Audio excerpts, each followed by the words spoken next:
Hello everyone, कैसे हैं आप सब? आई होप गाइस आप सब बहुत अच्छे होंगे। जैसा कि आप सभी जानते हैं कि हमारी एक सीरीज चल रही है कॉमर्स विद रेनू। अगर आप यूजीसी नेट एस्टेट और हरियाणा असिस्टेंट प्रोफेसर की तैयारी कर रहे हैं तो ये सीरीज आप सभी के लिए बहुत बेनिफिशियल होने वाली है। पिछले लास्ट जो हमारे टॉपिक्स हैं उसके अंदर मैंने सारे प्रोडक्ट मिक्स, प्रोडक्ट की स्ट्रेटजी सब कुछ मैंने कराया है। अगर आपने वो वीडियोस नहीं देखी हैं तो एग्जाम पॉइंट ऑफ व्यू से बहुत ज़्यादा इंपॉर्टेंट है। प्लीज़ उसकी प्लेलिस्ट को ज़रूर देखिएगा। मार्केटिंग की प्लेलिस्ट मैंने बना दी है, उसके अंदर सारी वीडियोज़ हैं, सारे ही टॉपिक बहुत इंपॉर्टेंट हैं और मैंने सारे वही टॉपिक कराए हैं जो प्रीवियस ईयर के अंदर आए हुए हैं और जिनसे क्वेश्चंस आए भी हुए हैं और आने वाले टाइम में भी क्वेश्चंस आएंगे। तो आज का टॉपिक जो है वो हमारा होने वाला है प्राइसिंग स्ट्रेटजीज। स्टार्ट करते हैं विदाउट एनी डिले। आज का टॉपिक हमारा क्या है? Pricing strategies.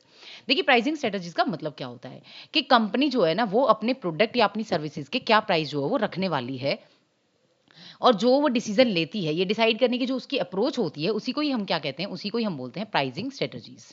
राइट? तो प्राइसिंग स्ट्रेटजीज जो है वो क्या कंपनी सिर्फ इस बेस पर डिसाइड करती है कि मान लीजिए कंपनी ने जो है वो मान लीजिए किसी प्रोडक्ट के जो है वो 100 रुपीज प्राइस जो है वो रख दिए। ठीक है, क्या वो कुछ भी नहीं देखती, सिर्फ वो अपने अकॉर्डिंग प्राइस सेट कर देती है? The answer is no. Company क्या क्या देखती है? कंपनी ये देखती है कि जो उसका कस्टमर है वो किसी प्रोडक्ट के जो कितना पे कर पाएगा। ठीक है, कंपनी देखती है कि उसकी कॉस्ट कितनी है। कंपनी ये देखेगी कि उसके कॉम्पिटिटर क्या प्राइस चार्ज कर रहे हैं। कंपनी अपना प्रॉफिट भी देखती है। उसका ऑब्जेक्टिव हो सकता है कि मान लीजिए वो अपने प्रॉफिट के बेस पर अपने अपने प्राइसेस रखे। वो ये चाहे कि वो मार्केट शेयर गेन करना चाहती है या फिर वो अपनी सेल को इंक्रीज करना चाहती है या फिर वो अपने कस्टमर्स को ज़्यादा से ज़्यादा अट्रैक्ट करने की कोशिश करना चाहती है। तो यहाँ पर डिफरेंट डिफरेंट प्राइसिंग स्ट्रेटजीज जो है वो गिवन है। कौन कौन सी प्राइसिंग स्ट्रेटजीज हमारी यूज की जाती हैं एक कंपनी के थ्रू? वो की जाती है, सबसे पहला है कॉस्ट प्लस प्राइसिंग, एक होता है स्कीमिंग प्राइसिंग, एक है value based pricing, psychological pricing, competitive pricing, penetration pricing, premium pricing and bundle pricing. One by one हम सारी प्राइसिंग स्ट्रेटजीज को जो पढ़ने वाले हैं। यहाँ पर दो और हैं, optional product pricing and captive product pricing. सबसे पहले हम बात करेंगे कॉस्ट प्लस प्राइसिंग की। देखिए, कॉस्ट प्लस प्राइसिंग का मतलब क्या होता है? कॉस्ट प्लस प्राइसिंग का मतलब होता है कि जो कंपनी है वो सबसे पहले अपनी प्रोडक्ट की क्या निकालती है? सबसे पहले अपने प्रोडक्ट की टोटल कॉस्ट कैलकुलेट करती है और फिर इस टोटल कॉस्ट के ऊपर वो क्या करती है? इसके अंदर एक प्रॉफिट मार्जिन जो है वो अपना ऐड करती है कि उसको कितना प्रॉफिट जो है होगा किसी प्रोडक्ट को बनाने में। टोटल कॉस्ट कितनी है और इसमें अपना प्रॉफिट ऐड करने के बाद वो किसी प्रोडक्ट का सेलिंग प्राइस जो है वो डिसाइड करती है। ठीक है, तो selling price is equal to cost plus में मार्कअप प्रॉफिट। ठीक है, तो यहाँ पर फॉर एग्जांपल मान लीजिए एक कंपनी को किसी प्रोडक्ट को बनाने में 500 जो है वो रुपीस जो कॉस्ट आती है। ठीक है, अब वो ये चाहती है कि जो उसको हर एक प्रोडक्ट को बनाने में मान लीजिए 500 रुपये की कॉस्ट आ रही है, तो वो चाह रही है कि 20% जो है उसे वो अपना प्रॉफिट जो है वो 20% प्रॉफिट तो उसको उस प्रोडक्ट से क्या हो ही। ठीक है, तो कंपनी यहाँ क्या करने की कोशिश कर रही है? 20% प्रॉफिट जो है वो ऐड करने की कोशिश कर रही है। अब 500 का 20% दैट इज 100। तो कंपनी को टोटल जो कंपनी सेलिंग प्राइस फिक्स करेगी वो कितना होगा? That is 600। तो कंपनी यहाँ पर कितना प्राइस रखेगी किसी प्रोडक्ट का? 600। अपनी टोटल कॉस्ट में वो अपने प्रॉफिट को ऐड करती है और प्राइस जो है वो सेट करती है। यहाँ पर कंपनी का फोकस किस बात पर होता है? कंपनी जो है यहाँ पर फोकस कंपनी का सिर्फ और सिर्फ अपनी टोटल कॉस्ट पर होता है, उसको रिकवर करना होता है। ना तो वो कॉम्पिटिटर को देखकर प्राइस सेट कर रही है और ना ही वो कस्टमर्स को जो है वो अफोर्डेबल जो है वो प्रोडक्ट प्रोवाइड कर रही है या अफोर्डेबल प्राइस जो है वो देने की कोशिश कर रही है। यहाँ पर बात करते हैं, एक होता है value based pricing. Value based pricing का मतलब क्या होता है कि यहाँ पर जो कंपनी है ना वो कस्टमर की परसीव्ड वैल्यू, क्या परसीव्ड वैल्यू के अकॉर्डिंग प्राइस सेट करती है। मींस कस्टमर्स को उतना उसका जो प्रोडक्ट है ना वो कितना वैल्यूएबल लग रहा है। मान लीजिए जैसे फॉर एग्जांपल आईफोन, आईफोन को बनाने में मान लीजिए 50,000 की जो है वो कॉस्ट आती है। कितनी? 50,000 की कॉस्ट आती है। ठीक है, लेकिन मान लीजिए कंपनी जो है वो उसके 1 लाख रुपीज जो है वो कस्टमर से चार्ज कर रही है। तो कस्टमर किस बेस पर ये 1 लाख रुपीज जो है वो देने के लिए तैयार है? ये देने के लिए तैयार है क्यों? क्योंकि वो प्रोडक्ट जो है वो प्रीमियम प्रोडक्ट है, उसकी हाई क्वालिटी है, हाई वो स्टैंडर्ड प्रोवाइड कर रहा है। ठीक है, और जो है डिज़ाइन बहुत अच्छा है उसका और वो सेफ्टी और सिक्योरिटी आपको प्रोवाइड कर रहा है। इस वजह से ये सभी सारी क्वालिटीज़ होने की वजह से वैल्यू बेस्ड प्राइसिंग जो है वो रखी जाती है ताकि कस्टमर जो है how much is the customer willing to pay because of the value they see in the product. उसको वो प्रोडक्ट बहुत वैल्यूएबल लग रहा है, इसी वजह से वो इतना जो है कंपनी जो है वो इतना ज़्यादा हाई चार्ज जो है वो कर लेती हैं।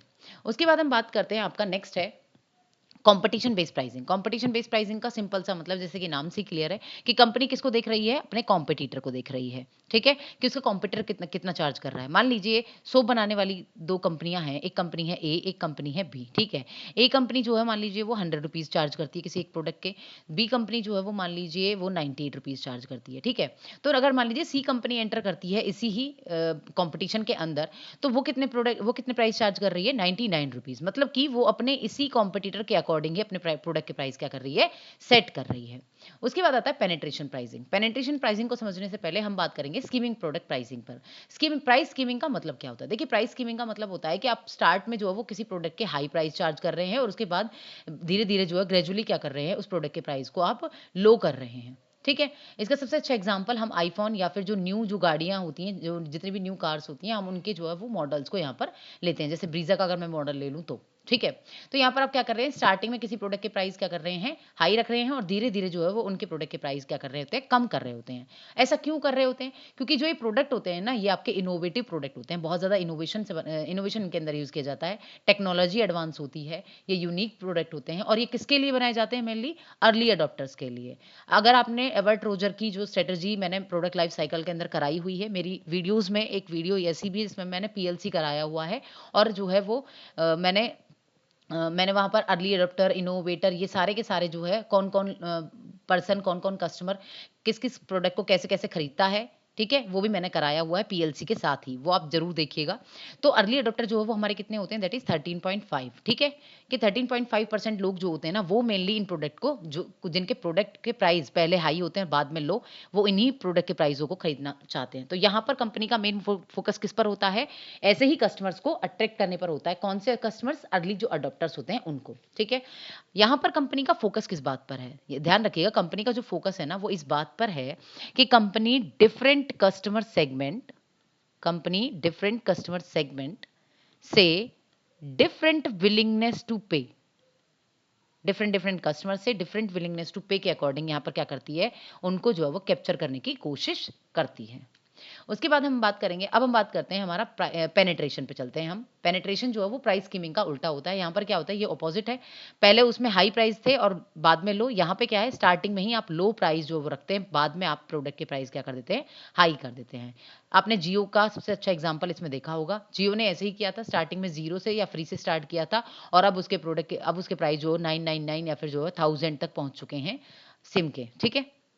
लेकिन इसका मैं और एग्जांपल भी दूंगी आपको। ओटीटी प्लेटफॉर्म्स, मान लीजिए कोई एग्जिस्टिंग ओटीटी प्लेटफॉर्म है, वो 500 रुपीज जो है वो मेंबरशिप के यूज कर रहा है या फिर चार्ज कर रहा है आपसे, ठीक है? वहीं पर अगर कोई नया जो वो कंपनी आती है और वो नई कंपनी आपको 99 रुपीज में मेंबरशिप दे देती है, ठीक है? या मेंबर प्राइम आप जो प्रीमियम खरीदते हैं वो आप 99 में खरीद सकते हैं। तो यहाँ पर क्या है कि आप क्या कर रहे हैं, आप मार्केट शेयर को कैप्चर करने की कोशिश कर रहे हैं, आप कस्टमर्स को अट्रैक्ट करने की कोशिश करते हैं। तो ये कब की जाती है, जब प्रोडक्ट जो है वो क्विकली आप अट्रैक्ट करने की कोशिश कर रहे हैं कस्टमर्स को और अपने मार्केट शेयर को गेन करने की कोशिश कर रहे होते हैं। वहां पर जो है वो आपकी कौन सी यूज की जाती है, वहां पर आपका पेनिट्रेशन प्राइसिंग पॉलिसी जो है वो यूज की जाती है। अब हम बात करते हैं आपका, नेक्स्ट है हमारी कौन सी, बंडल प्राइसिंग। नेक्स्ट कौन सी है, बंडल प्राइसिंग। बंडल प्राइसिंग का मतलब क्या होता है? देखिए, बंडल प्राइसिंग का मतलब है, मान लीजिए मेरे प्रोडक्ट है 3, एक है बर्गर, ठीक है, एक है आपका पेप्सी और एक है आपका फ्राइज, ठीक है? अगर मान लीजिए मैकडी जो है वो इन प्रोडक्ट को अगर सेपरेटली जो है वो अगर बर्गर को अलग से देता है, फ्राइज को अलग से देता है, पेप्सी को अलग से देता है, तो यहाँ पर मान लीजिए इनके टोटल चार्जेस जो है वो 250 पड़ते हैं। लेकिन वहीं पर अगर इनका कॉम्बो बना के देता है, तो कॉम्बो बना के दे रहा है 199 रुपीज में। तो ये क्या है, एक तरीके से बंडल प्राइसिंग। बंडल में आप क्या कर रहे हैं, उस प्रोडक्ट के जो प्राइस हैं उनको क्या कर रहे हैं, लोअर कर रहे हैं, ठीक है? ताकि कस्टमर जो है वो इन प्रोडक्ट को सेपरेटली ना खरीद करके क्या करे, अलग अलग जो ना खरीद करके आप जो है वो एक कॉम्बो बनाने की या एक बंडल जो है वो प्रोवाइड कर रहे हैं। लेकिन आप ये बताइए कि ऐसा कंपनी क्यों करेगी? किसी प्रोडक्ट में अगर मान लीजिए उसको फ़ायदा हो रहा है 250 का, तो कंपनी ऐसा क्यों करेगी? यहाँ पर मेन रीज़न कंपनी का ये होता है, जब कंपनी का एक प्रोडक्ट तो बहुत अच्छा सेल हो रहा है, मान लीजिए बर्गर बहुत अच्छा सेल हो रहा है, लेकिन कंपनी के फ्राइज़ और जो पेप्सी है ना, वो सेल नहीं हो रहे हैं। तो कंपनी क्या करती है, अपने इन प्रोडक्ट की जो सेल लो है ना, इसको भी हाई करने के लिए या इनको भी जो है वो सेल आउट करने के लिए कंपनी क्या करती है, बंडल प्राइसिंग का जो है वो यूज़ करती है कि एक प्रोडक्ट ऐसा जिसके साथ उन उन प्रोडक्ट्स को कॉम्बो करके वो जो है प्रॉफिट कमाती है। नाउ साइकोलॉजिकल प्राइसिंग क्या होती है? साइकोलॉजिकल प्राइसिंग का सबसे अच्छा एग्जांपल है 999। यहाँ पर क्या होता है कि कस्टमर को मेंटली अट्रैक्ट करने की कोशिश की जाती है। यहाँ पर क्या है कि इन्फ्लुएंस किया जाता है कस्टमर के बाइंग डिसीजन को। यहाँ पर जैसे ही आपने 999 देखा, इसका मतलब कि कोई प्रोडक्ट जो है वो 1000 से कम का है और हम उस प्रोडक्ट को चीपर समझ लेते हैं और फिर उस पर उसकी तरफ ज़्यादा अट्रैक्ट हो जाते हैं और हम उस प्रोडक्ट को खरीद लेते हैं। ये हमारा होता है साइकोलॉजिकल प्राइसिंग। यहाँ पर कंपनी का मेन फोकस जो है वो मेंटली आपको क्या करना होता है, अट्रैक्ट करना होता है, ठीक है?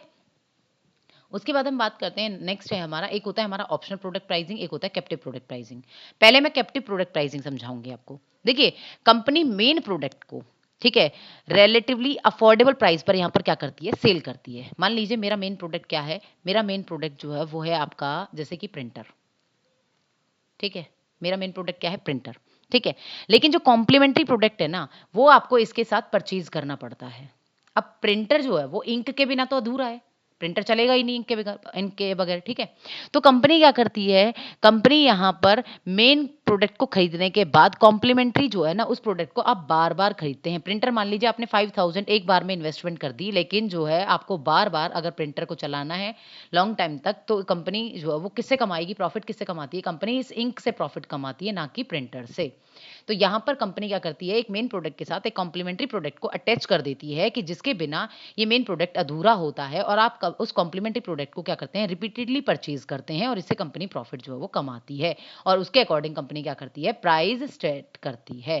कैप्टिव प्राइसिंग में कंपनी सेल करती है main core product, but that product require specific complementary product to continue using it, ठीक है। तो यहां पर हम बोल सकते हैं कि मेन प्रोडक्ट के बिना आपका जो कॉम्प्लीमेंट्री प्रोडक्ट है वो यूजफुल नहीं है, और मतलब कि प्रिंटर के बिना इंक का कोई काम नहीं है, और इंक के बिना प्रिंटर का कोई काम नहीं है। तो इसलिए हम क्या, कौन सी स्ट्रेटजी यूज करते हैं, कैप्टिव प्रोडक्ट प्राइसिंग। यहाँ पर हम रेजर और जो है वो ब्लेड का भी यूज, ब्लेड्स जो होती है ना, हम उनका भी जो है एग्जाम्पल यहाँ पर लेते हैं। तो ये दोनों एग्जाम्पल एग्जाम्स में जो है वो पूछे गए हैं, आए हैं, तो याद रखिएगा वो कौन सी प्रोडक्ट प्राइसिंग होती है, आपकी कैप्टिव प्रोडक्ट प्राइसिंग।